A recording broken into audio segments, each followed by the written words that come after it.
All right, going live on video. Stand by for audio. All right, good day and good evening, ladies and gentlemen. Welcome to a new and lovely Live the Fuel show. So today, we're bringing on, yes, another new co-host. I'm sorry, I just keep meeting people. It's really hard in life. But today, it's not just one co-host. It's two co-hosts. And what's really exciting is I actually got to connect with half of them in Colorado on our recent annual vacation out in Vail back in February. So I got to learn a little bit more about what's going on with this couple, and I'll give you a quick background to these guys. So they've created the Colorado Yoga and Life magazine. So just roll with that, right? Yoga, life. We talk a lot about lifestyle in this. I love it. So I used to live in Colorado. That might have come up on a few shows before, but there's so many vibrant communities now in Colorado. That place is not shrinking. It's amazing. If you've never gone there, you have to go. And they thought it was about time to connect Coloradans in a statewide conversation about all things yoga, wellness, travel, food, spa, outdoors, gear, sustainable living, arts, culture, etc. And this totally aligns with my lifestyle. So I had to get these guys connected. Their local teachers offerings and trainings are among the best in the country. I did not get a chance to attend yoga with them, but I will have to next time I get out there. But without further ado, we've got the editor-in-chief, Kim Fuller, and director of partnerships, Bobby LaRue, co-founders, on the air with us today. Welcome, guys. Thanks, hey, guys. how's it going? So how many podcasts have you guys done? 0 to date. Yeah, this Sweet. I guess will be number one. I love cracking that for people. You're not the first time I've done that for people, but I think this is huge because you guys are literally like me. I'm in media, but you're a whole different side of media. And I've recently, in the past few months, finally got published in a local magazine here.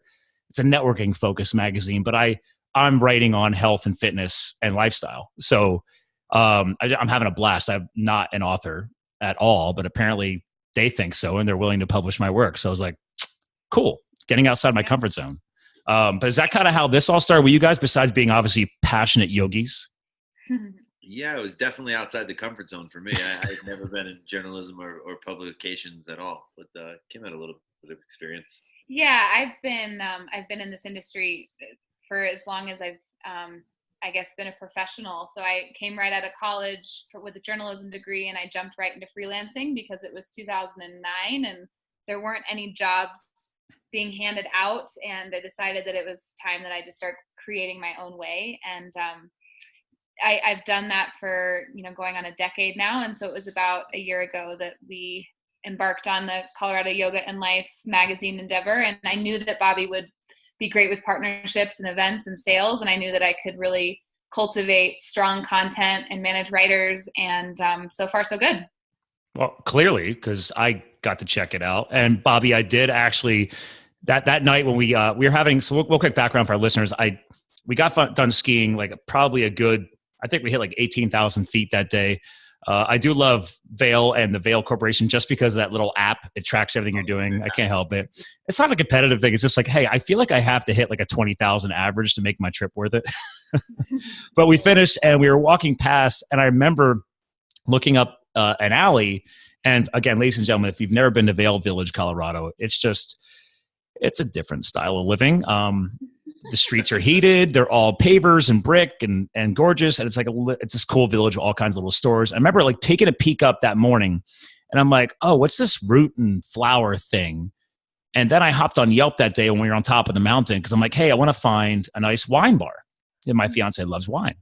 And boom, root and flower pops up. And I was like, oh, well, then I need to swing by there. And that's how, Bobby, I got to meet you. So you're hanging out, doing a shot with your coworkers, I believe, weren't you? Yeah, that sounds about right. Yeah, that's root and flower. Yeah. Yeah, and it was weird because like I remember, I think a photographic memory, but it was not your normal shot glass. You guys were drinking out of these weird glass things. I don't know. It's a Glen Cairn glass. It's actually made for Scotch originally, but we pour all our like pure spirits in it. Okay, and because it was a wide opening? Was that because to help it breathe? Yep. Okay. So like shaped like kind of like a snifter, Yep. Makes it smell good. Oh, I take it. Hey, there's the puppy. So that's our HR department. So we'll introduce him. Oh, okay. Well, is he or she? He. He. Jack. Okay, Yeah. Jack. Well, Calvin the Coonhound's in the other room with my fiance, and we'll see. Maybe he'll stay behaved, and maybe he won't. I never know. So, well, and what breed is that? Maltese. Yeah, Maltese. Ooh, I was gonna say I'm not good at all that. She's the vet, so she's really much better at that stuff than I am. So, yeah. So anyway, I just love the life balance piece because you guys were just having fun at the end of the bar. You guys had just opened up for the day, and it was your friend's birthday. That's right, or Yep. friend/coworker's birthday. So, if my memory was serving. Nice. No, absolutely wasn't. It was the guy next door from the craniology. Actually, it was his birthday. Oh, see, there you go. Businesses working together, having fun. Hey, come on over. We'll do a little happy birthday shot. I like that. Yeah. Well, and then I got to learn about the magazine, and then I took your advice, and I've never stepped foot in a Lululemon in Vail. But you told me, so 2 days later, I went in there and got the latest issue of your magazine because you said I had to. So, and then I ended up talking to the people for like 30 minutes because I'm in that pro space here from a CrossFit world, and they give me discounts. I don't know, it's a thing, whatever they call that. And I did try and convince Kristen to meet up for, you had suggested a yoga thing. I think it was one of the things one of you two might have been teaching. Yeah, Burton. Well, that whole week, Bobby and I, he's a current Lululemon ambassador and I'm a legacy ambassador. And that whole week, Lululemon Vail was hosting free yoga every single morning. So I'm guessing it was one of those classes. Yes, and she's not a morning person. Yeah, I think my class was at like 7 o'clock in the morning too, so it was pretty early. Well, I got her considering it, and then obviously the second part of the discussion is, oh, well, what time? And I was like, oh, it's only 7 a.m. You'll be up, right? And she's just like, no, I'm on vacation. Yeah, and I said, I was like, but then we'll be all limber and warmed up for our ski runs. And she just said, no, that's not happening. Good for her. I don't have that sort of self-control. Like I can't allow myself to rest sometimes, even on vacation. So good for her. Well, it gets so bad, and I get it, right? We're just, I think when you're active, I don't know, what's your vote on that? When you're an active person, do you find it more hard to relax on vacation? I feel like I'm a weirdo sometimes. Well, what does relaxing mean? Because I feel like for me to fully relax on vacation, to get in like a good sweat session in the morning is ideal, because then sitting around just feels that much better. It's true. We like to earn our après time on our ski vacation. So for our ladies and gentlemen, if you've never heard of après, APRES, it's a ski thing. And you really got to earn your après. So that's why we hustle and get as much ski runs in as possible and burn our legs out daily on vacation. Yeah. And that's why we need more yoga, right? We need the balance. No, absolutely. That's what it's about. Yeah. And how long have each of you guys been doing yoga? I've been practicing yoga for about 10 years. Wow. A little over. And we went to teacher training together actually in Costa Rica. That was a confronting trip. And all the good ways, right? Teacher training, brings out the best and most interesting parts of people. But we went together, I guess, going on like 5 years ago. And so, over 5 years ago. So we've been both each teaching for 5. So yeah. Wow. Yeah, that's the first time I founded yoga. Like actually, my yoga story is pretty funny. I was on a non-compete from Boston, and it was a pretty ironclad non-compete in the payroll world. And I came out here for a season, like most people, right? And before I came out, the only yoga class I ever went to was to date the yoga instructor. Yeah. It worked. I accomplished that. And then when I moved here, my roommate was the head of a yoga program, but I still did not like that style of yoga at the time. It was like very slow flow and really was not attractive to me at all. And Kim was coming down to Costa Rica to visit me. I was down there for a little over a month, and there was this yoga program down the road.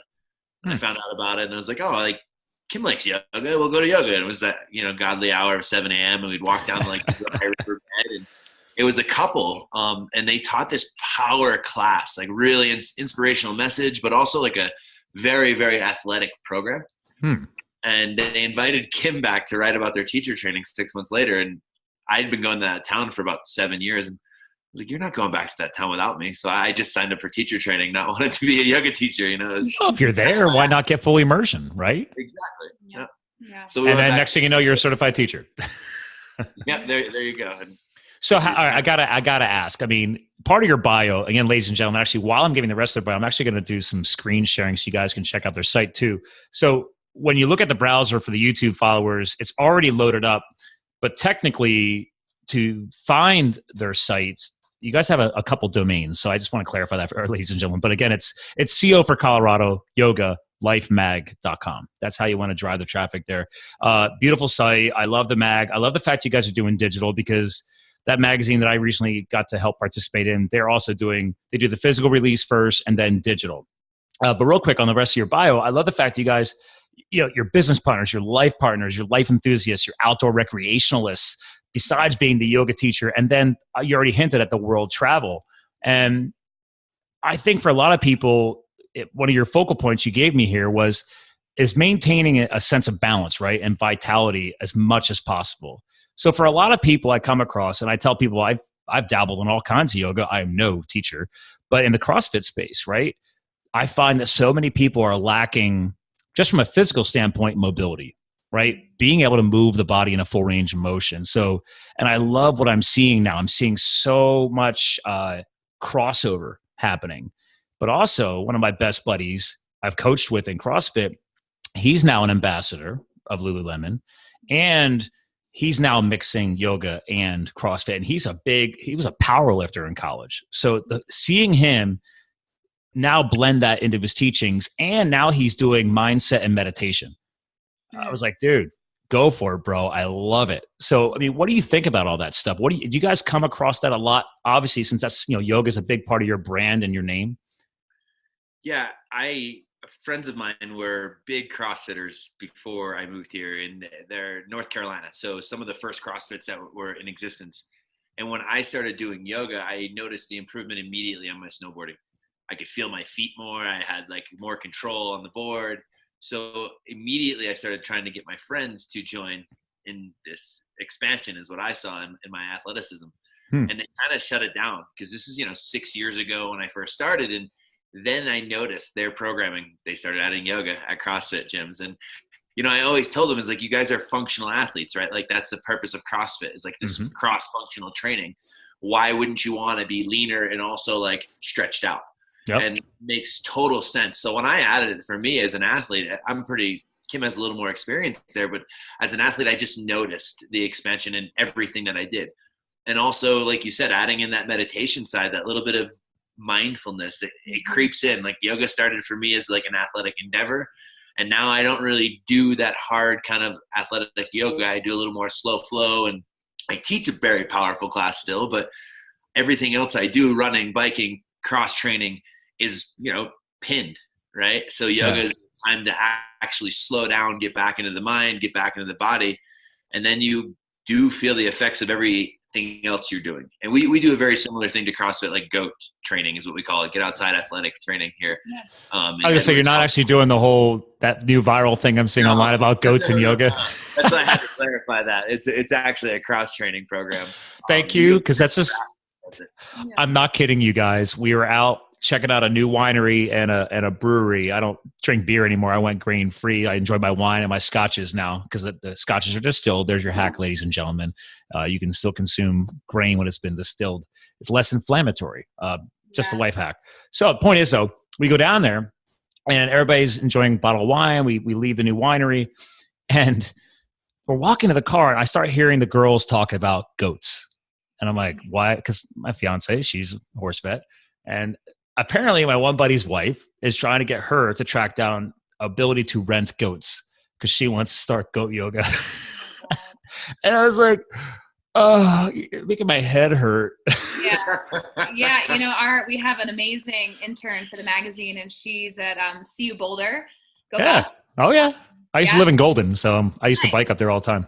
Awesome. So they offered goat yoga on Tuesday, and it was full. She couldn't make it to the class, but she did some coverage for us on the Instagram. She said, "Can I cover this for the magazine?" And I said, "Yeah, go for it." And we have readers, we have contributors who are super anti-goat yoga, and we have also people that are really for it. And really, for me, like, anytime that I'm moving my body and interacting with nature or wildlife or farm animals, I think that's a great experience. But you don't necessarily need to call it yoga. Maybe call it like a petting zoo or something. But I think there's something strange. I never heard of a petting zoo before.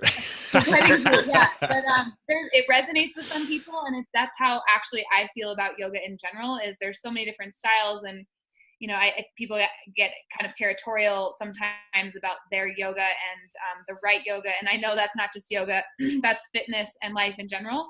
I really believe that with movement and with your lifestyle and where you live and how you live is, it needs to resonate with you. And so that's going to look different in your yoga practice. And if you live in Vail versus Denver, or, Scotland versus France, it's just one of those things.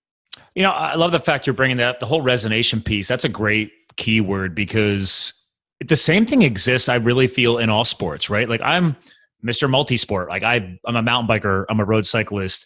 I learned mobility when I was as a kid in karate and martial arts, right? So I've moved. I used to teach spinning for 6 years. I've been a USSA ski race coach for 11 years. So I've been around the block before I even became a CFL1 CrossFit trainer.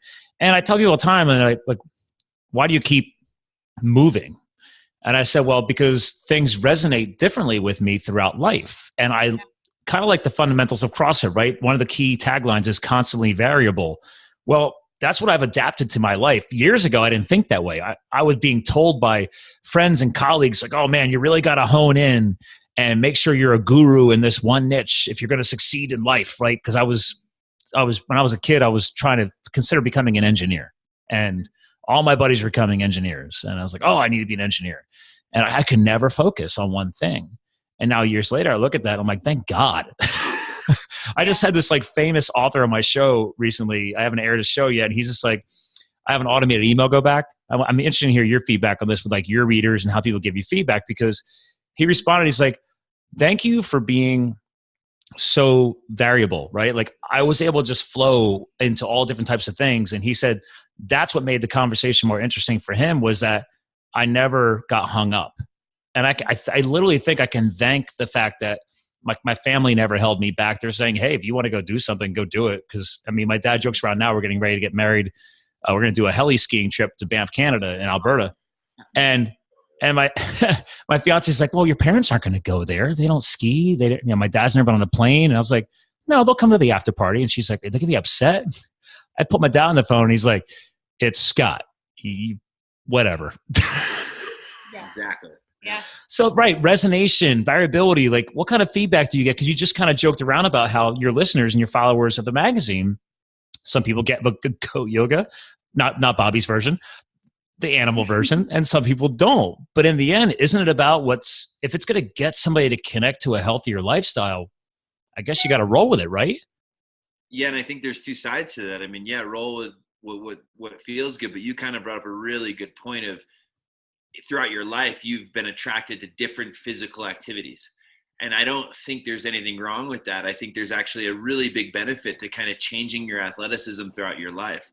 And I think one of the coolest things I heard after 30 years old, like, hey, after 30, the best thing to reprogram a neural pathway rather than learning a language is try a new sport. Mm-hmm.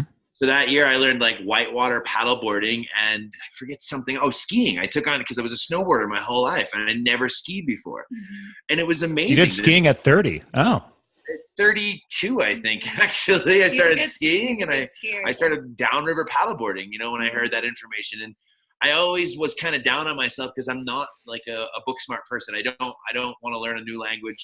Not that I don't want to. It's not something that the capacity that I have to pay attention is just dude, I'm vibing with you, man. I keep trying to get myself to learn another language because I want to travel more. And I'm like, You know, when I'm there, Scott, I talk with my hands and I learn enough words and I communicate. I've learned that. Passionate people can communicate with very few words. It doesn't have to be like fluent in any language. Actually, that's a great point too. Like some people are afraid to wear their emotions and their passions on their sleeve. And obviously, we're not asking you to be a crybaby, or anything like that. But it's like, we do read each other as human beings, especially across cultural barriers. Like in November, first time ever, I got to go to South Africa with my fiance because she wanted to go to she's an equine horse vet. So she wanted to go and study, and she's also a doctor of chiropractic. So we're trying to grow her practice. She loves the wellness sector. So we went down there for 2 weeks and had an amazing trip, but you're experiencing other cultures, and they're pretty good with English. It's South Africa, but there's still different cultural, I guess, expressions, and being able to observe that. And like me, I talk with my hands too. It's so I'm trying to catch up to you guys with your world travel. I haven't gone to Costa Rica yet, but that's something that I was observing. I'm like, oh, I agree with you. It's like, how are we expressing ourselves? Right. And do you find that in the yoga world too? I find that in every world. I mean, God, with my dog, when I interact with someone, when I'm getting coffee, when the woman who's bagging my groceries, if I'm in a bad mood, she's not going to come out of and say hello to me. The smile can change an energy, right? Like I feel that everywhere. Okay. Yeah, I think that it's really interesting now, right now with like all the social media and all the interaction that we're doing digitally. And I'm in media, we're in media, you're in media, and it's like these mediums that we're communicating across. It can be saturated, it can be overwhelming, it can be loud, and so that human to human interaction, whether it's talking with your hands or flashing that smile, is something we need to hold on to tightly, because it's what makes us connected truly. And I think yoga and movement, but yoga and the practice and the traditions of yoga is just so rooted in this humanity that we share. And not everything is easy. And maybe, you look at someone else's life and you might see that the grass feels greener, but ultimately I think you realize that we're all like in this together, and somebody is having their own challenge, and knowing to have compassion and empathy for yourself and for others is part of this human experience that I hope that we're not losing in all of this digital age that we're really living into right now. That is a high risk. I'm glad you bring that up, because let's be real, your brand or brands, Bobby's got a charity. I love the keywords you're just bringing up, because I just switched over to a different tab, and I think that's a perfect segue, because I want to know more about the Julie brand. What's up with that?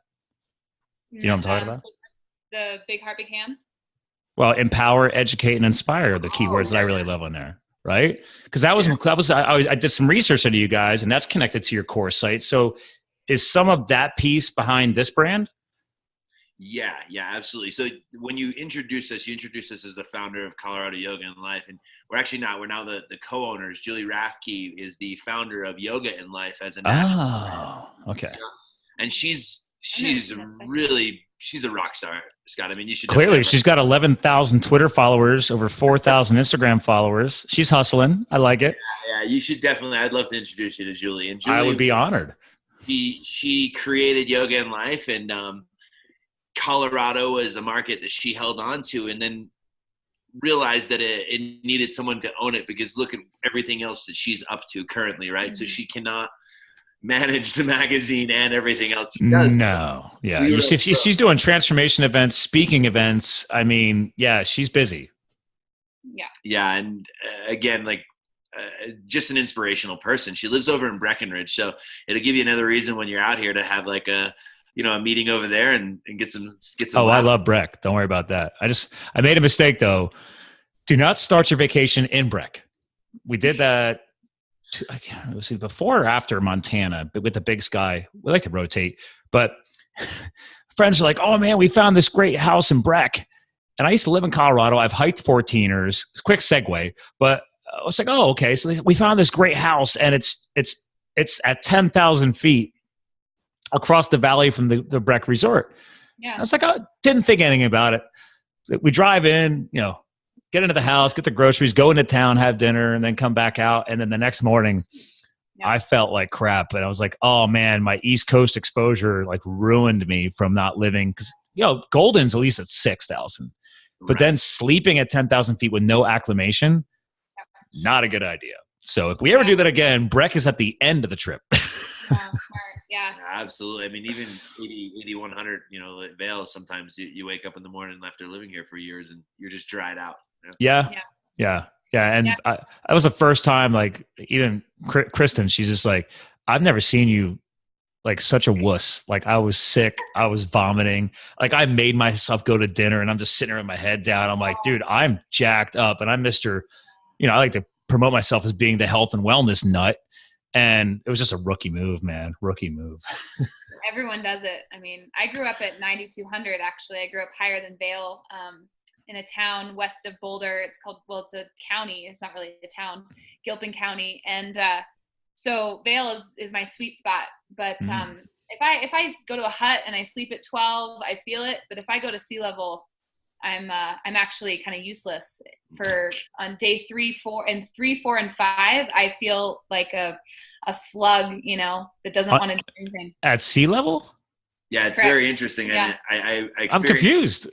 Yeah. I watched it happen with her, and because she's always going to exercise. So we'd be in Costa Rica, we'd be, somewhere near the ocean, and she would try to run in the morning, and she was just like sluggish getting out of bed. She's up at 5:30, 6 o'clock every morning, and she's sleeping in. She's not moving very quickly. And we asked somebody about it. And then I experienced it too 5 years later after living here for a long time. But your blood cells, they get it like thick, like molasses, because we have too many white blood cells. Well, yeah, I do know that, right? The whole point is because I look forward to going back to the East Coast because usually I can carry more O2, and my workouts usually are amped up. But that's interesting. I don't think I've experienced that yet. It's not as extreme as what people experience when they come to altitude from sea level, but it's a lethargy that is tangible. And my whole life I've spent 95% of my life above 8,000 feet. So it's just going under that. I feel it, and then I get over it a little bit. But then as soon as I come back up to the mountains, I have this kick in my step and fire in my belly that I don't experience anywhere else in the world. So. Oh, wow. I learned something new. I didn't really live in Colorado. I didn't grow up in Colorado like you. I was born in New Jersey. So so that's why I look forward to my acclimation and then coming back East because I guess my body's used to the roller coaster ride. So. Yeah, totally. And I've never lived technically above 6,000 feet. So. Right. Yeah. Interesting. Yeah. What was your altitude of birth? Bobby. I'm Connecticut, so. Oh, that's right. Yes, I don't even know what Connecticut's altitude is. I'm not far from you, man. Yeah. When I first moved out here, I had to go to the ocean every year because there was like this constriction that I felt being in the mountains, and like energy for me it was hard to move, and even like my brain, like kind of getting things connected. And I would go to the ocean, and the energy, the ocean moving, like I felt alive again.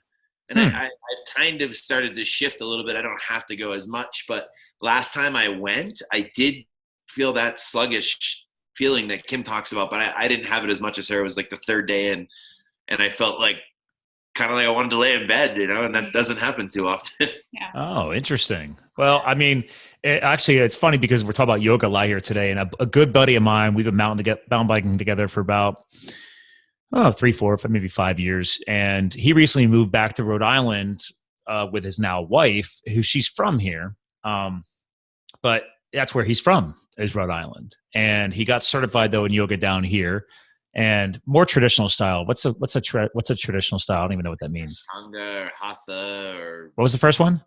Ashtanga. That sounds familiar. So anyway, but she was already an instructor. So she already had twice the hours that he had. So it's interesting. I'm like, wow, you guys are 2 yoga instructors living together. So, okay, good luck. I appreciate it. And they're loving it. So we're actually planning. He already got married at a Justice of the Peace like last year. We never gave him a bachelor party. So in a few months, when the biking season improves, we're all renting a house up in Vermont, and we're all going to we're actually going to rip all the Kingdom Trail system in Vermont. So that would be sweet. We have some extra bedrooms that we could come join. It's a free for all, man. Actually, I'm going up there twice this year because my old circle of biking crew now wants to go there too. And I'm like, oh, well, I'm already going to be there this month. So I guess I got to go back again a few months later. Yeah. Darn. So you guys should check out the main huts system. No, I'm saying on a different trip. Yeah. Total different trip. Kim and I went out and explored the huts up near Sugarloaf. Oh, those you can actually hike and bike from hut to hut, right?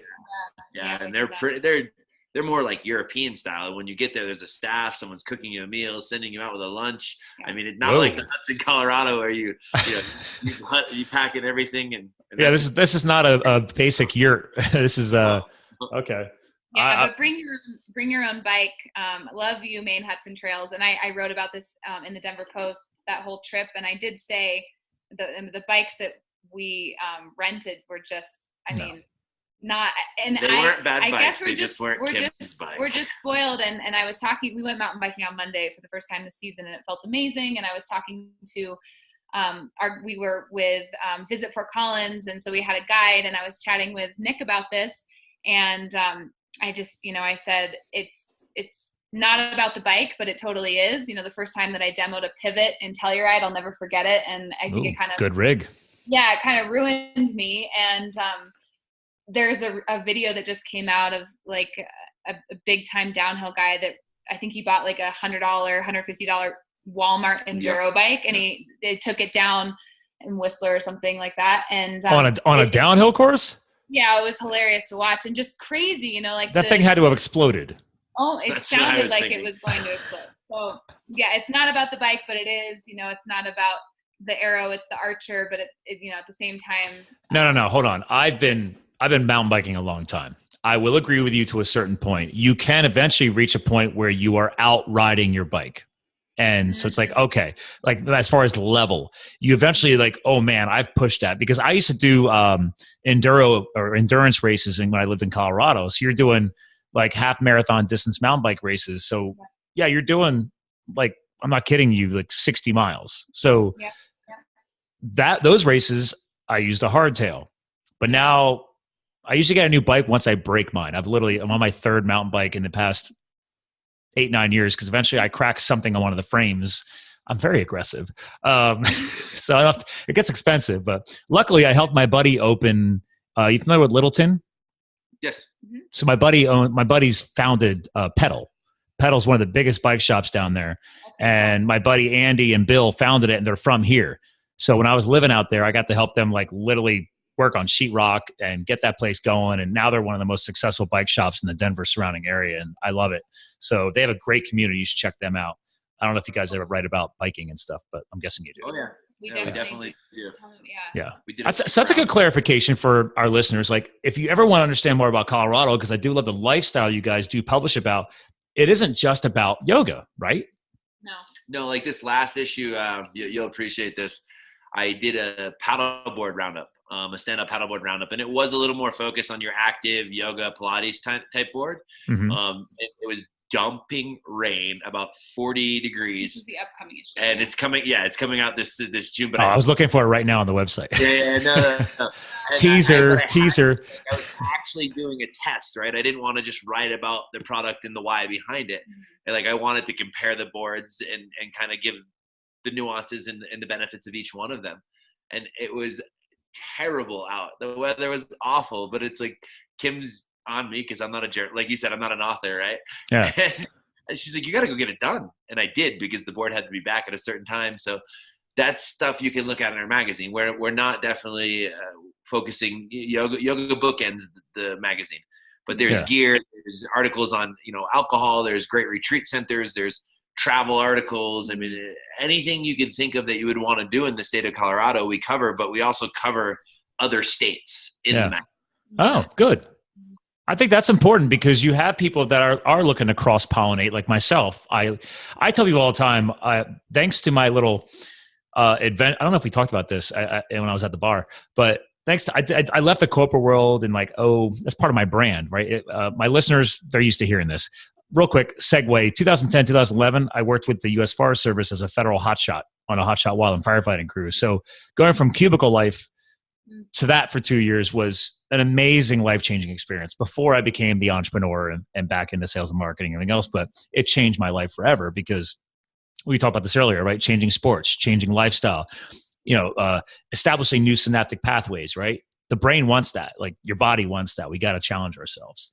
But I love the fact that you're cross-pollinating, because I got to see the whole country. I drove coast to coast every season. I drive all the way back. My base was in Arizona, but on the federal dime, because as a hotshot, you fight all the big fires. They shipped us all over the West. So I got to see fall fires in Idaho, Montana, California, Oregon, New Mexico, Colorado, obviously, and obviously Arizona, our home state. So I got a good chunk of the West there, man. And I was like, great. But then I drove coast to coast. So I tell people, like, we have so much wealth in this country just in outdoors life. Like, get out. You don't have to go to Europe. I'm saying if you want to go to Europe, go to Europe, but you can travel here. I mean, I'm going to New Hampshire now tomorrow, right? There's New Hampshire. We're talking about Maine, Vermont, Colorado, Utah. I love Utah. I know you guys are writing about Utah. Absolutely. Yeah, we are. Yeah, I mean, I just feel that the magazine is a true reflection of Colorado lifestyle, and we're lucky to live in this state where people have it all. Yeah, people want to experience all of it. And, we might embark on another market, another state with yoga and life in the future. And that publication will take on a different vibe probably, but it just, with any sort of media, right, you want to really connect to your readers, you want to inform them, you want to inspire them, or your listeners in your case. And in Colorado, it's just a no-brainer. Like, this magazine is a reflection of wellness and vitality and living big, and however that looks for you, and just creating balance in that. And yoga provides a really wonderful foundation to then pepper in these activities that you can enjoy mindfully and being fully present in your life, because that, for us is the most important thing. So would you say that the social media feeds reinforce the core of that brand? Obviously the magazine is the core right now, right? But obviously you have Facebook, you have Instagram. Actually, I'm going to go ahead and share Instagram because you have a goat on there. There's the goat. I just had to do that. There we go. It's a little goat. Oh, there he is. Yeah, he's cute. All right, I get it. There's some cuteness to the goat thing, but you have so much other cool stuff on here. So it's not just yoga poses. There's Bobby. Was that a video? Yeah, that was me after the paddleboard testing. Okay, there we go. But I mean, it's not just all yoga on here. And you have, because I like to cycle in from time to time motivational, inspirational quotes in my brand, because that's literally, when I started Live the Fuel, I didn't know where I was going to go. So I started with that. I tell people who listen to this show, like, you guys are very entrepreneurial, right? Like, if you have a mission or a passion behind your brand, you got to get that message out there. And for me, it started with just Facebook, and I was posting quotes that really meant something to me all the time. So the whole brand started with just posting motivational, inspirational quotes. Yeah, love that. And you guys have, yoga gives you superpowers, like that one, by the way. Yeah. Gosh, the Instagram, I mean, this is something that we want to spend more and more time with. And yet it's truly an organic reflection of the brand, because there's not that many people. We don't have a social media team. I mean, this is like coming from either we're in a situation and we're like documenting it, or we're promoting something. Yeah, I mean, Scott, this is a great retreat. Well, yeah, this is I have been all over Moab, ladies and gentlemen. You got to go watch this YouTube video for the episode, because like they've got this sick shot in one of the canyons at Moab, some of the most epic slick rock that I've ever mountain biked in my life. I've never done yoga there though. That's a sweet shot. Wow. Have you seen the video of this retreat? No.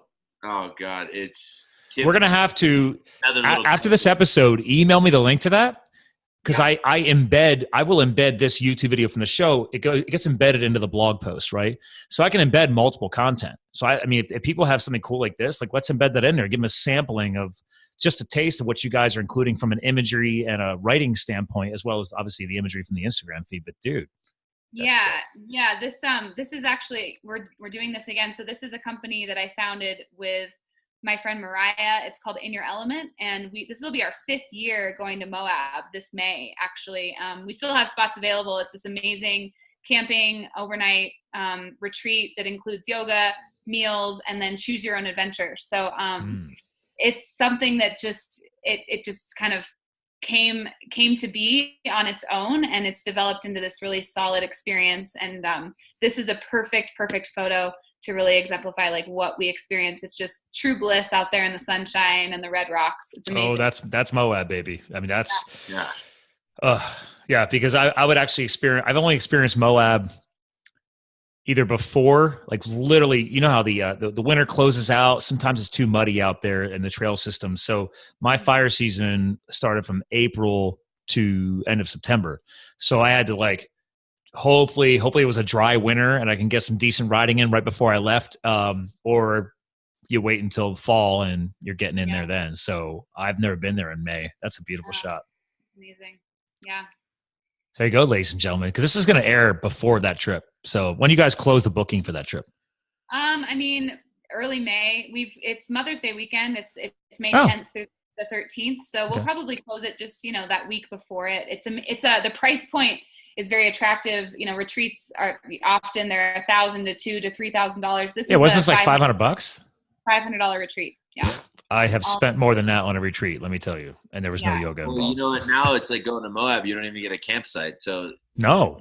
The $500 for your meals and the campsite is worth it. And then you get a bunch of yoga and meditation included. So. Well, the campsite there that you're looking at. I could tell you from the fire life, I learned really fast. Hot shots are too cool to pitch a tent. They were very militarized. Like we had to have our bedroll and everything stowed, packed on the vehicle, and lined out for chow in like 5 minutes or less. So they said, you know what speeds it up? Don't use a tent. So they issued us tents, but those stayed up top above our chairs and the crew carriers. So if there's no bugs, Southwest, man, there's no bugs. Colorado, Utah, right. You enjoy the beauty of the stars, sleeping under a tree, or in the middle of a desert if there's no trees.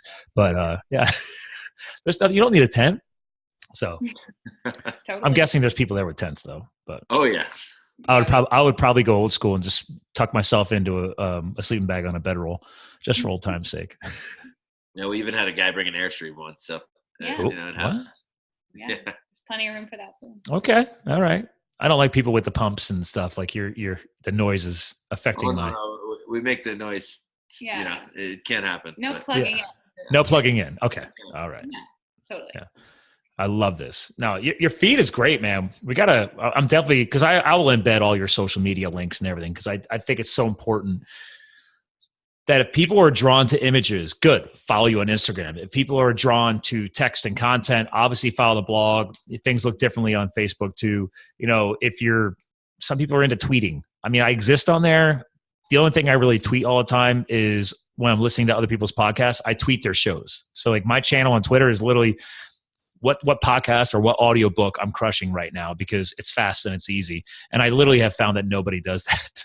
Apparently I'm the only one who tweets other people's podcasts. So like, what's your kind of favorite podcast? I mean, I know you definitely have been entrepreneurial, but like guilty pleasure. I mean, if you're going to listen to a podcast driving or. Okay. Guy's freaking hilarious. And yes, he uses profanity on his show too. Which, Joe Rogan. Yeah. And that guy, I just can't help it. Sometimes I don't get him, but my fiance will not listen to my show or any other podcast. She will only listen to Joe Rogan. So, and I don't listen to the FM radio in my car. I'm either listening to, I travel so much, I either listen to audiobooks or podcasts. So Joe Rogan, I was literally listening to him tonight when I was out getting my, my slip-on ice traction for my hiking boots. I will listen to my old show just to find ways to improve upon that last episode. Some people don't do that who are in podcast world, but I'm anal retentive and I got to look for ways to improve. My buddy, he's a pro skier. I got to hook you guys up with him. I met him at a conference in Vegas. He just launched this year, a few months ago, the Athletic Stance. And last week he was the top performing sports podcast. His name is Scott with 1T Chrisman. He's the dude that, I think he might still be in his 20s. Does all the flipping, all the crazy power, double skis. Yeah, that guy. He can do that. So he's been getting on like Olympians and stuff because he's all connected in the pro skiing circuit. So they all know each other. So I'm listening to his show because he's bringing on Olympians that I follow. So that's a little guilty pleasure. So funny because this is reminding me, like people often ask me, because I'm a writer and I'm an editor and all this, and they're like, oh, who are your favorite writers? Who are your favorite authors?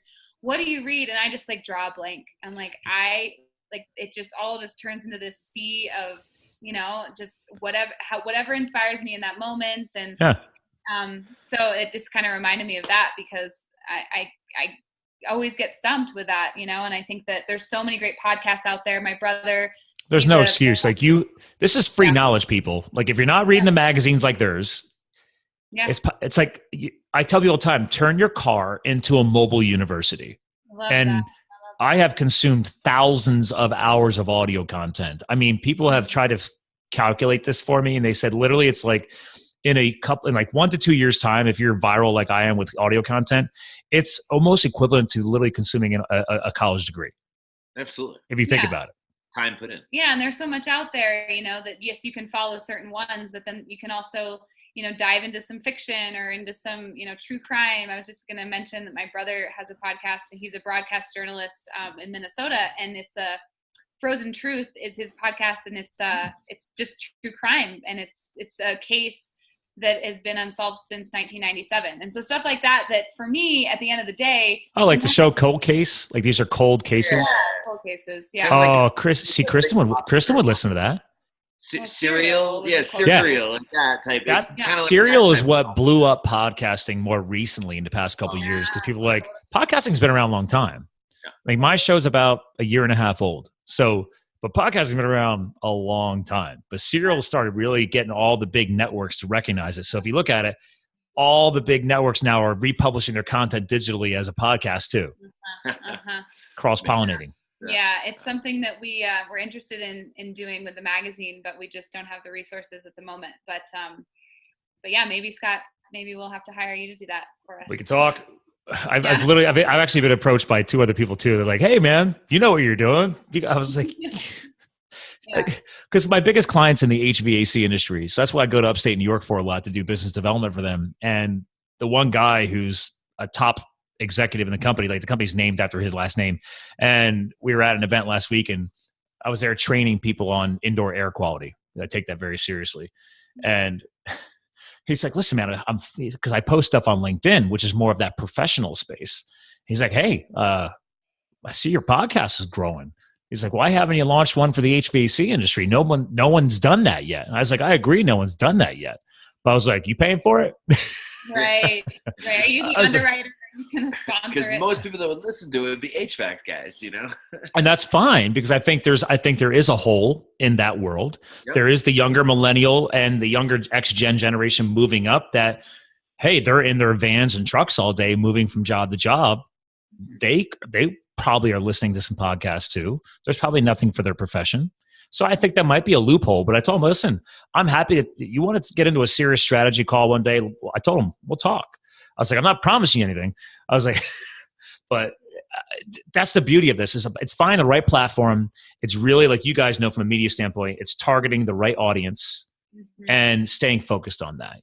I'm not like my show. It's health, business, lifestyle. That's it. Some people would probably disagree with that. They're probably like, well, you should just be on lifestyle. And I said, I did this because I too have struggled years ago when I was in the corporate world about creating balance. You have to create balance, just like yoga, right? It's about finding what works for you and creates balance. Yeah. That's what we're talking about today. No, and I think that's going to make your podcast successful, because just being, healthy, you're going to miss out on a piece of your life. Just being balanced in business, you're going to miss out on a piece of your life. It takes all 4 wheels of the car, right? Like they have to be on the ground to make it roll. And that's the same with life. Like I think that's really what Americans and our peers will benefit from, is focusing not just on one success, right? Like focusing on all of it. And if you're compromising, you got to focus first on finding what your values are, your personal core values, and then all of your life needs to surround that. And they're going to shift too, right? Like we've talked about that several times in this short conversation, that's going to change as well. It's not always going to be the same, but your core value itself will be pretty unswayable if you're sticking by it, And we learned recently, and I love this term, it's like we all have a frequency, right? And if we can swing from one side or the other from that frequency, but getting back into that frequency where you vibrate at the most, like you're vibrating at your highest possible frequency, looks different for everybody, and also looks different at every time of your life. I do love that. And that's another reason why we do need to challenge ourselves to do things differently, right? Because you're getting yourself out of your comfort zone, out of that robotic zone, I sometimes call it, and you're changing things up. Like when my buddy last weekend said, "Hey man, we've been talking about doing Tuckerman's Ravine for like 3-4 years now. We always just falls off the radar. And he's like, what do you think about just next weekend? And he's like, can you take off Friday? And I looked at myself. I literally looked up in my eyebrows. I looked at him. And I'm like, let me check with the boss. Yeah. So I've moved all my meetings tomorrow. I was supposed to be podcasting with a guy in England at 3 p.m. He's 5 hours ahead. So I said, hey, I'm going to get up and be ready to rock at 7 a.m. my time because I didn't want to move him. I wanted to respect his time. We've had to move him a couple of times. I was like, let's bang this out. He's like, I'm game. Let's do it. I was like, good, because as soon as that's done, I'm hitting the road, bro. I'm going to the mountains.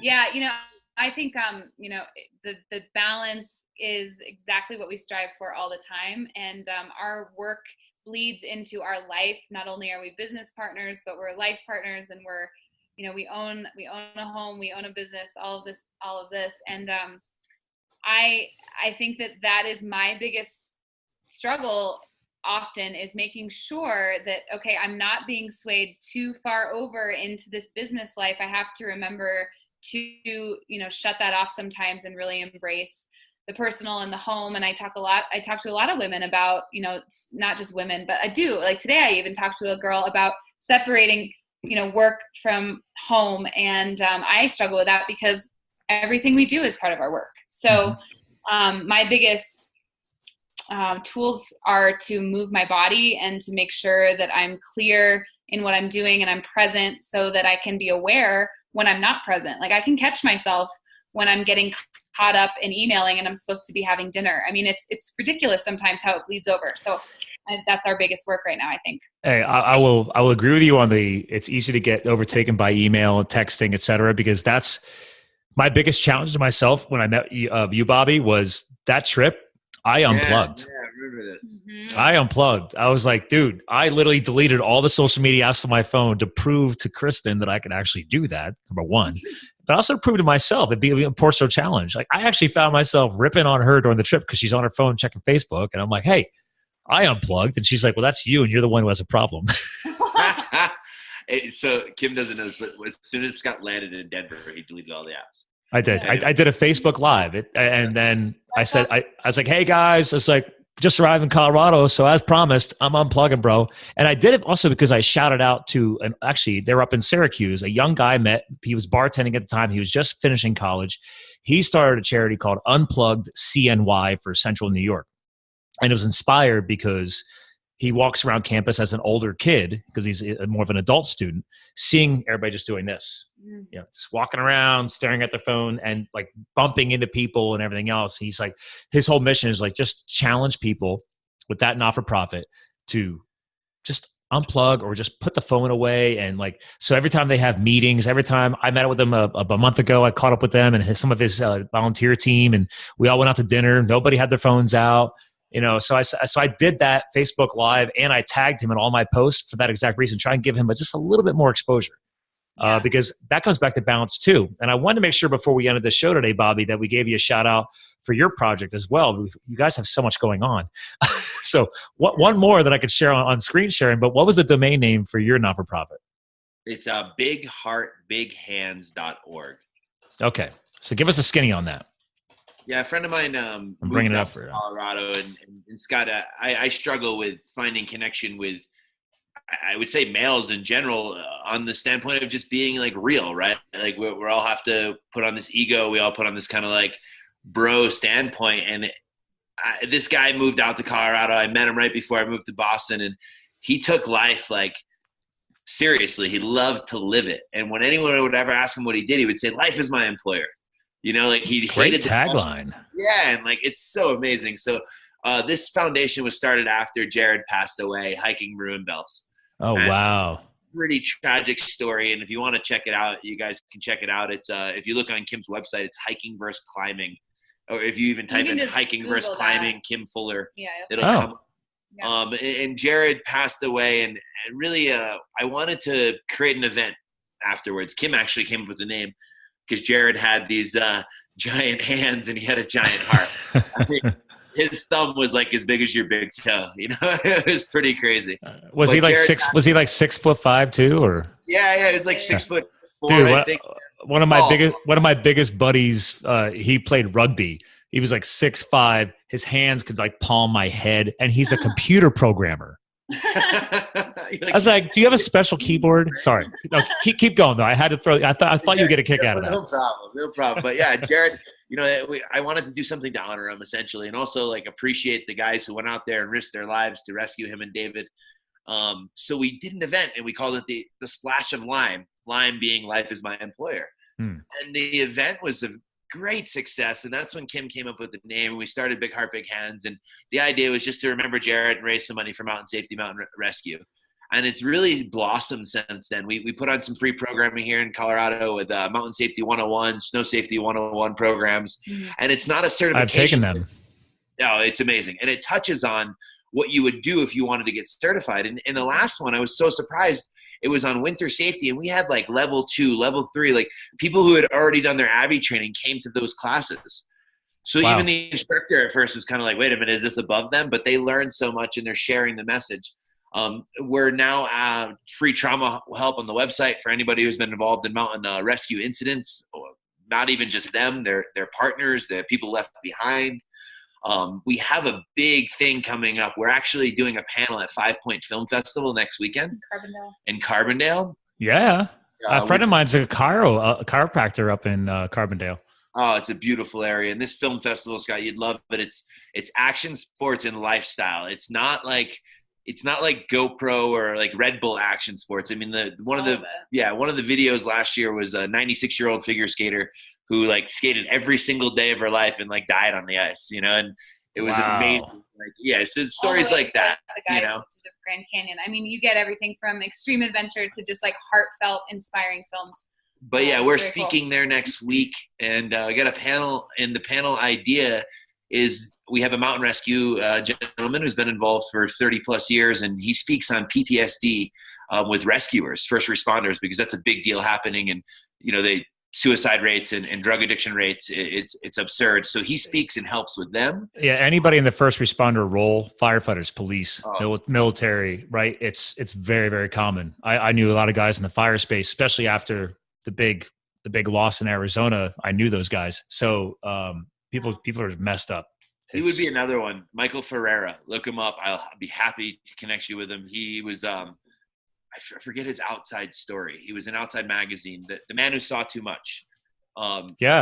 Unbelievable. And he would be a great interview. I love Outside magazine. I'm not a big magazine guy. Like, I don't like all the printing sometimes, no offense. But like, I was after all, I mean, I live in an area where, Men's Health and Women's Health was founded, like that publishing company's here. So it's like, all right, guys. And they just don't print a lot of truth anymore. I'm just going to leave it at that. I like your magazine. We only print twice a year, and we use as sustainable as possible, right? Like if everyone did it, it wouldn't be sustainable, but it's sustainable as possible. That's the way we print our magazine. And you're doing digital. There he is. Yeah, there you go. Aspen's Michael Ferrara. So he's speaking from the the mountain rescue side. We have the psychologist, Jessica Heaney. She's speaking from the, person who deals with the trauma. David Richardson, he was the gentleman who survived the tragedy with Jared, and he's speaking from the rescued side. And then Krissy Timlin's husband, Joe Timlin, was a big guy in split boarding and avalanche education, and he was he died in one of the bigger avalanche tragedies of about 4 years ago. Was that in Utah? No, it was in Loveland Pass, and it was like a benefit, and it was very experienced people. So she's speaking as the left behind side. So it's going to be a well-rounded panel, and that's going to be powerful. You guys are videoing all that and everything? Yeah, it wasn't going to be, but they had a recent tragedy this weekend in Aspen, so it's even on the forefront. So it is going to be videoed. And I was in Vail when the grandson died. Was that 2 seasons ago? Out in the past the back bowls. We were flying out that day, and like as we were leaving, I was getting all the notifications. Back bowls are closed, and he was with experienced people. Not Big Heart Big Hands. It's so much about just with a lot of the tragedy out there. People do know what they're getting into, and the biggest thing is making sure that you are going out well equipped and well informed. And I have Abbey risks this weekend. I mean, it's people think avalanches don't happen in the Northeast. Trust me, this is Tuckerman Ravine, man. They got a 60-degree pitch on some of these chutes. Like, it's still risky. Right. Oh, yeah. So you know your risk, and in that you're prepared and you trust who you're with. And so we're just trying to remove some of the ignorance out of the, the scenario. And then, accidents still happen. And that's why the money is still going to Mountain Rescue as well, because we need those rescuers to go out and help people too. Oh, that's powerful. And actually, I got to get you guys connected with Scott Chrisman, man. That guy who has that podcast. It's called The Athletic Stance. It's a skier's perspective, because I've had him on. He's already been on the podcast on my show, so you can actually learn about him from there. I forget what episode number. You just Google his name, but it's Scott with 1 T too. But part of his story was, as a kid, he grew up in ski racing before getting into, I call it the aerial work. And, he saw friends as a kid die on the race course, or just practicing before they got into the race. Like, he lost a couple of friends, and that's from a youth perspective. So yeah, let alone all the adult stuff happens. Yeah. See, that's what life's about, right? If you could find a way to live and work in your passion, powerful. But along the way, you can't always chase the money, right? Which, let's be real, money helps us live. It helps us do things. But part of that balance is, doing these extracurricular things or not-for-profit activities like you guys are doing. Like, that's huge, man, because that's getting the bigger message out there. Mm-hmm. And your platform can cross-pollinate that. Exactly. Absolutely. And it's easier said than done, right? Like, follow your passion, do what you love, and it's going to come. Yeah, along the way, like, you see the people that have made it and they're doing what they love, and it looks glorious. You didn't see what it took to get there. You didn't necessarily see the 5 jobs that I worked in Vail, Colorado, working till 4 a.m. sometimes to make my ski bum life happen, right? Like, so I chose to do that, but I also chose I wouldn't call them consequences, but what happens to support that lifestyle, and what happens to create that passion project that you love. I mean, currently, like, gosh, I think I make less money than I made when I was like 17 years old, but I see the passion, and I see also like what's going to come from putting that effort into my passion now. And I think that's the hard part, right? It's like, yes, follow your dreams, but also make decisions along the way that allow you to follow your dreams. Hey, part of those decisions, and I can back you up on this 110%, is my fiance is 5 years younger, but other than school debt, she's debt free, in our house. But I didn't grow up the same way. I wasn't taught that. So I'm now, my mission is to wipe out my debt mistakes. So we're at the same playing level, because we've chosen not to have kids. We want to have that time freedom to travel and grow with those life experiences. And when you're debt free, ladies and gentlemen, you don't really need to make that much, right? That's the thing, is like, when I started freelancing out of college, which I've always done. Like, I've never had a job, quote unquote. Like, I've worked for myself forever. Oh yeah. Hardcore entrepreneur. I love it. Yeah. Well, it worked out with the timing, and also she had some waitress jobs. Waitressing. Yeah. There you go. Oh yeah. The side hustle is always there. Oh yeah. Side hustle is always there. Yeah. And so just knowing and having, first of all, yeah, if I had loads of debt out of school, that would not have helped, in trying to break into freelancing. And it anchors you too much. It does. And people ask all the time. I say, I tell people, they ask me where I live. I say I live in Vail, and they just kind of, their eyes get big, and they ask me how I do it, or people want to know how we've created this life. And I really think it's because we have chosen a path of simplicity and abundance at the same time. So, like, not taking on too much overhead in the sense of financial burden. And also, I mean, whoa, do we live a big life? Like, we travel all over the place and get outside on the mountain every single day. And it's a lot of living, but it's not all expensive. And you can live anywhere in the world and make that happen. And more in this day and age, I'm telling people, like, you can be a contract worker, you can be a freelancer. Don't be scared of that. Yeah, and don't bury yourself in debt. If you're an 18-year-old that's looking at college, you can be really smart about how you create your education and work along the way, and making sure that you're not just taking out these massive loans that are going to bite you later. Hey, I told my nephew that he's graduating high school right now, or will be, next month or two. But he just turned 18 last week. And I told him, I said, do not get your license and do not get a car, because I did. And now there's your first anchor right there. And he's like, I don't really think I need it right now. And sure enough, luckily, he did some kind of ROTC thing with the Air Force in high school, like, because he was a Boy Scout before that. Smart kid. I don't know how he's got the Mulvaney genes in him, but my sister did right by him. So long story short, he just got awarded a full ride to college by a colonel. He only gives away one of those a year. So I was like, listen, happy birthday, congratulations, and I'm buying you your bike for campus, because he's been working. He has a side job. He's saving his money. He just bought himself a new laptop so he can finish high school and be ready to start studying for college. And I was like, good, you bought the computer, fine. I'm giving you the life balance. You're getting a bike for campus, and I'm going to get. I think it's that's a biker. Like biting off a little more than you might be able to chew, but not, because I'm not about settling and I'm not into scarcity. So it's like, let's keep living a little larger and then living into that space that we're creating. But don't cast your net like so far that you can't, that then you're totally, your hands you're overreached.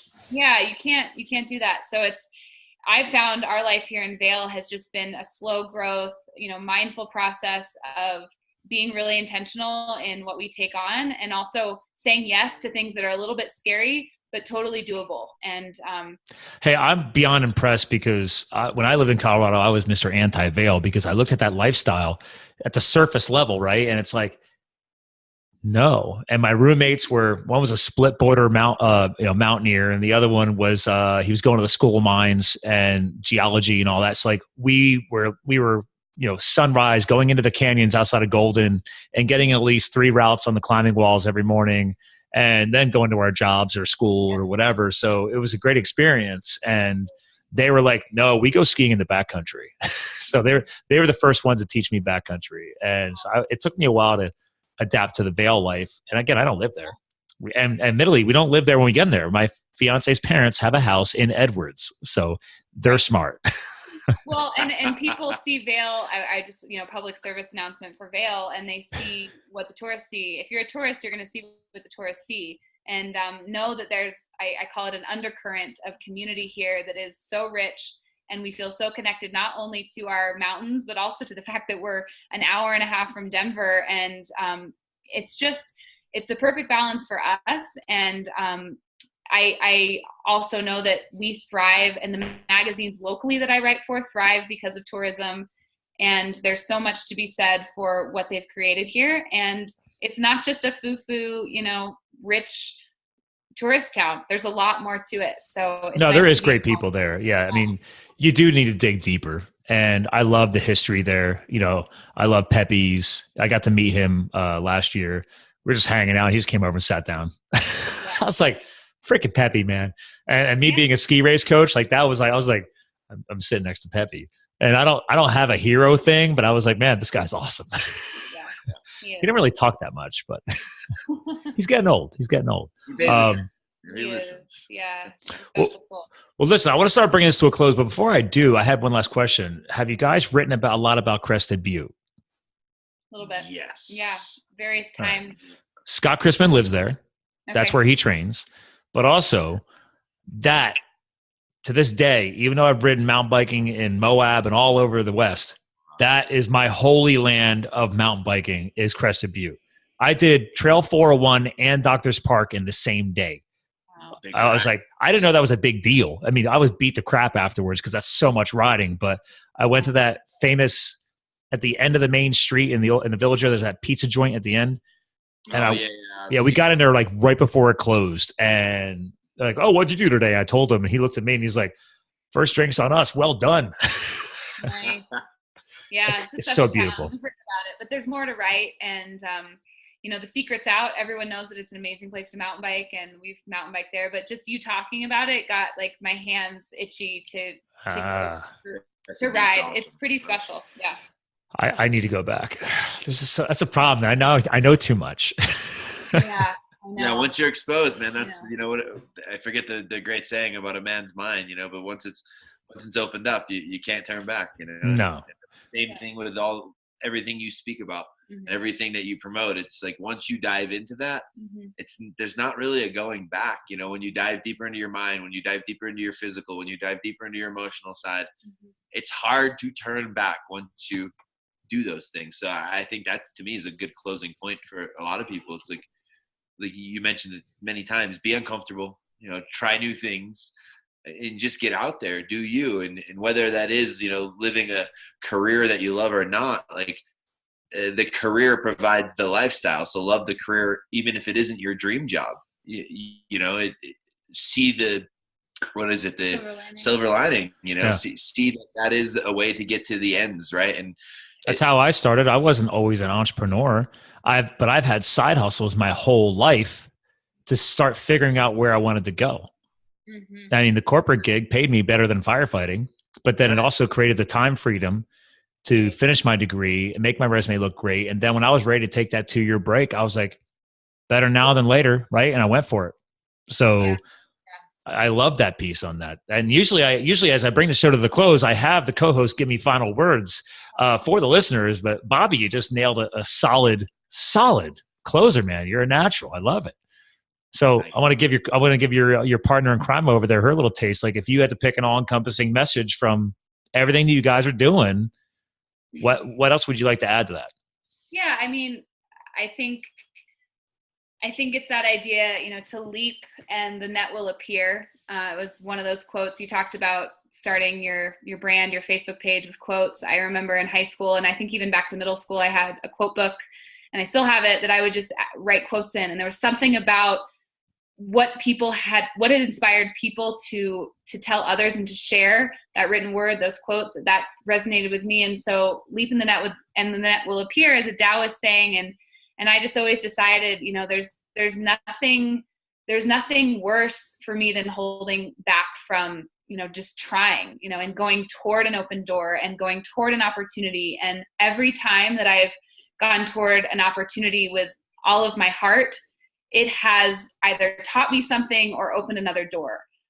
So I would encourage everyone, from, you know, my 8-month-old niece and my 4-year-old nephew to, you know, the 31-year-old peer that's listening to this, to the 65-year-old mother or father or grandparent, to not stop looking for those open doors and moving through them. Because as soon as you stop moving in general, then you are going to feel and create stagnancy within you and around you. And that is the opposite of vitality. So find the opening, keep moving, and continue to be inspired.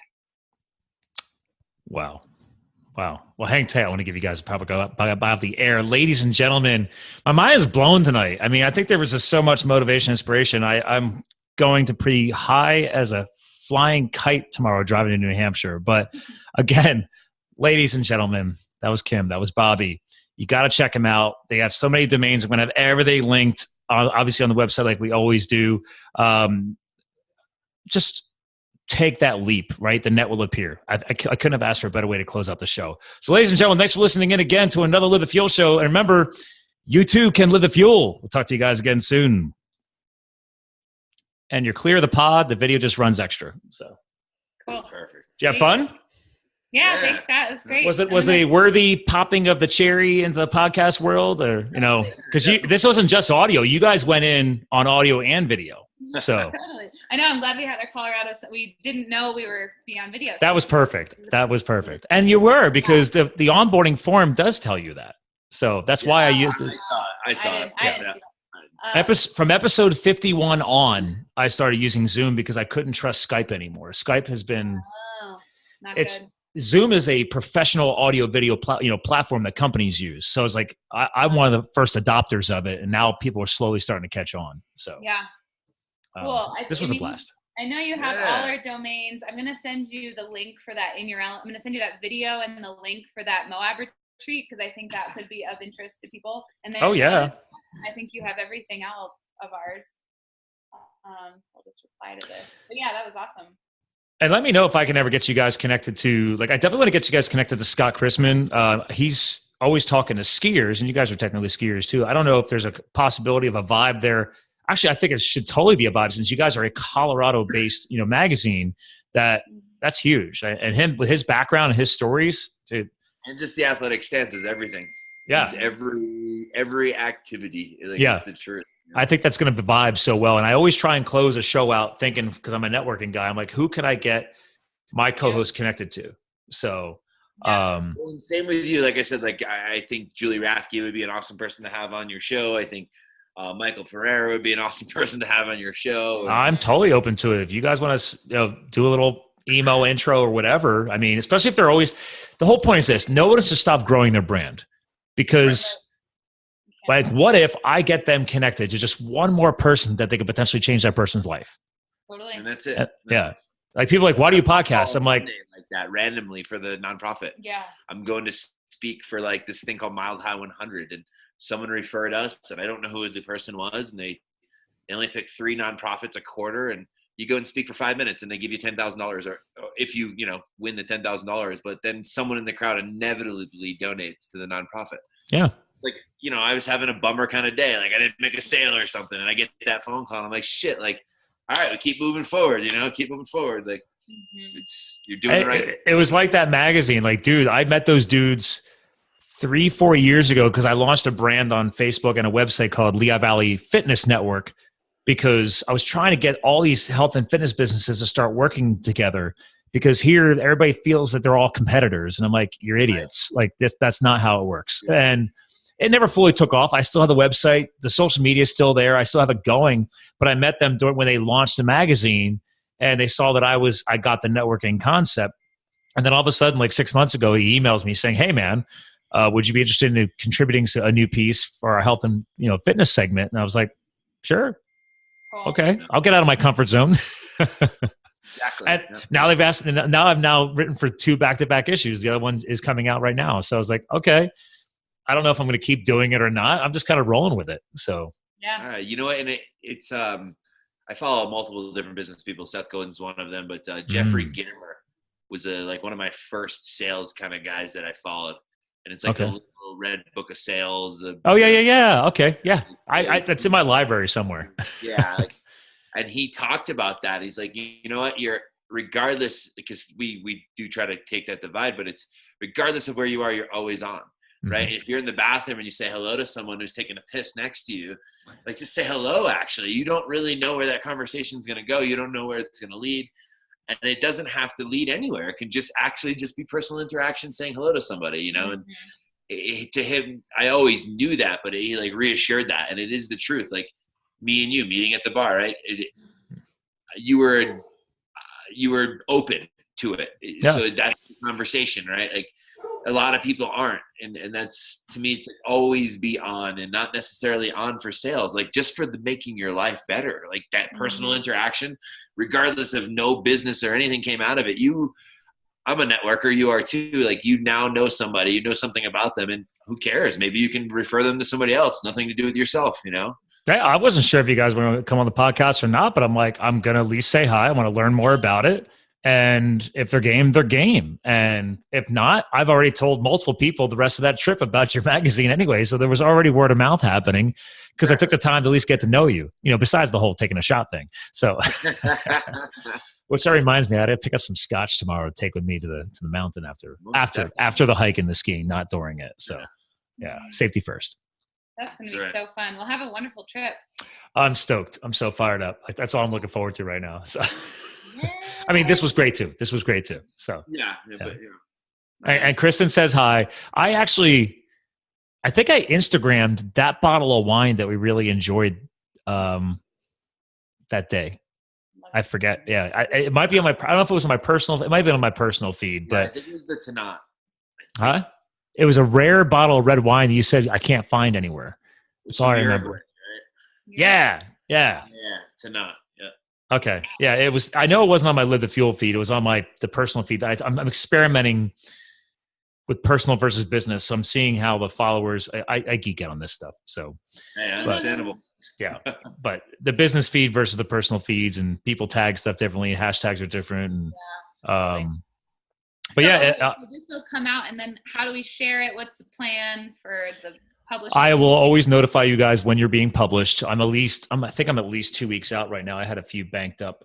You might be out in 2 or 3 weeks. I will always email the hyperlinks. I actually publish it with 2 links. So there's the main traditional URL with keyword recognition, but then there's a shortened link. It'll be like, if you're episode 175, you're livethefield.com/175. So it's just faster and easier for people to share if they wanted to. But like you guys have a reroute on your domains a lot. So yeah. That's sweet. And then newsletter, and we'll put it all over the place. Yeah, then depending on my social media publishing schedule, I tell people, if they beat me to the punch and I'm tagged and I see you guys posted it, I will just cross-share your post instead of me creating my own. Okay. Because that's the power of social media marketing, is that you can't always create your own content, right? Let somebody else share your stuff too. So, right. So that's why I'm like, hey, if people beat me to the punch, great. I'm going to share that before I put the post up. You save me some work. Perfect. Sweet. Well, we'll be excited to put it up. What is your reach at this point?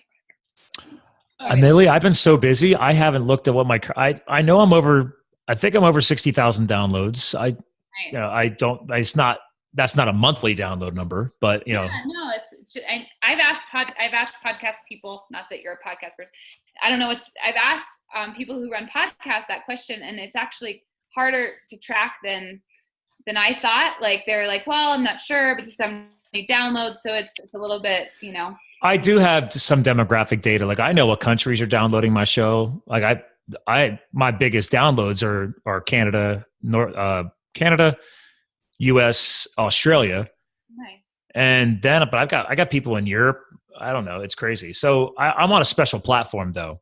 So it's different than most. I'll just say that. Yeah. So I moved my entire website into their integration system, podcastwebsites.com. And so I have reports, they're all built in. I don't have time for all this stuff. So if I can hack it, and you've already given me all the templates I need to publish my blog posts, the podcast episodes, because that's what the podcast episodes are. It's literally a secondary blog within my site. Like, I don't like writing. My traditional blog hasn't seen a new article in months because I'm releasing 2 new blogs a week as podcast shows. Totally. So I'm getting the SEO. There's people, my buddy's IT company, I mountain bike with him. He says his podcast episode has sent him more traffic to his website than anything else because he's not doing any marketing. He has such a great company. It's all word of mouth from his clients that they have more business they know what to do with. But I think it's funny that his marketing girl said, oh yeah, she's like, our biggest spike was from that episode. He gets more SEO recognition from that. That's awesome. Cool. So yeah. Love it. Cool. But if you guys ever want to geek out about this stuff, this is what I do. I've literally already coached 2 other people on launching podcast shows. Yeah, well, we're not there quite yet. But it's just so good to connect. And I know that it's just going to keep rolling. We're just going to stay connected. And that's it. I had a blast. I'm glad we were able to reconnect. So yeah, man. Good to see you. Absolutely, man. And if you guys have any adventures planned this weekend, I'll make sure I'll follow you. So I thought I was already following you, but the Instagram. On Instagram, I just followed you. Life in Full is my Instagram. Bobby's not super active on Instagram, but Life in Full is my personal. Yeah. And I also do a lot then I also have Kim Fuller Inc., which is more just writing stuff. But but I wasn't following. I must have followed Cuyahoga Life. I just call it. I just blend it all together. Cuyahoga Life Mag. I must have done it from my personal feed, but I just follow it from the business feed now. So okay, perfect. And then like, what's your personal? Oh, my personal is my name. It's Scott W. Mulvaney. Because there's another Scott Mulvaney out there in the political world, and I don't want to be associated with him. I just found that out. And I Googled myself many years ago because I've been on LinkedIn since it was founded. That's how I learned about SEO and keyword recognition, was when all of a sudden I existed thanks to LinkedIn. And yep. I've done a lot of training on LinkedIn, but yeah. And then I found a Scott Mulvaney from Florida that had a criminal record. So it's like, okay, everything's going to have the middle initial W going forward. I'm going to find you on LinkedIn then. That's one that's kind of worked for me. Like, I haven't put a lot of time into LinkedIn, and it's amazing how it just I feel like it's like working for me, it just kind of does the work. And it's like, wow. LinkedIn, since they were founded, was full blown built on keyword recognition. Wow. Hands down. Yeah. And now they're trying to get more social, but in the end, it's still a much more professional platform. So anytime people are getting into media, publication, stuff like that, I highly recommend existence on there. Like I actually have launched a Live the Fuel business page under my, my Live the Fuel profile, or my Scott Mulvaney profile on LinkedIn, but I don't publish anything from that. I strictly keep my content under my name because I own scottmulvaney.com, but right now it just routes to Live the Fuel because that's my core brand that I'm building. And then eventually because I'm doing more public speaking these days and stuff like that. So as that grows, I'll probably branch that out a little bit, but for now you got to stick with one and keep going. Yeah, totally. Yeah. Whew. Slow growth, in the best of ways. It's like, it's that organic, like, yeah. And it's worked. I think it works. It just takes time. It's not like that wake up and be a millionaire kind of model. No, I agree. So, and by the way, great article, by the way, on that healthy gut thing that you guys released recently. So, yeah, thanks. Yeah, that's cool. There's an audience. I bring in more and more doctors and biologists and scientists on the show. So I'm literally bringing a scientist back on the show I gave him access to all of my raw 23andMe data. So he's analyzing it right now. And then we're going to talk about it on the podcast because I have nothing to hide. I don't care. So right. That's awesome, man. I was like, I'm not worried about HIPAA. I'll sign off on it. I don't care. So cool. I love that. All right, guys. Sweet. Well, keep enjoying the epic Colorado lifestyle because I'm jealous. And take care of that puppy. So yeah, I appreciate it. I just heard Calvin howling, so I'm going to go say hi to him. So I haven't seen him in like 3 days. Oh, he's doing this like rollover behind us right now. That is beyond cute. Hey, can you pet He's me? like, "What's up, dude?" Can you pet me, please, guys? You've not been paying attention to me. I'm sending you 2 emails.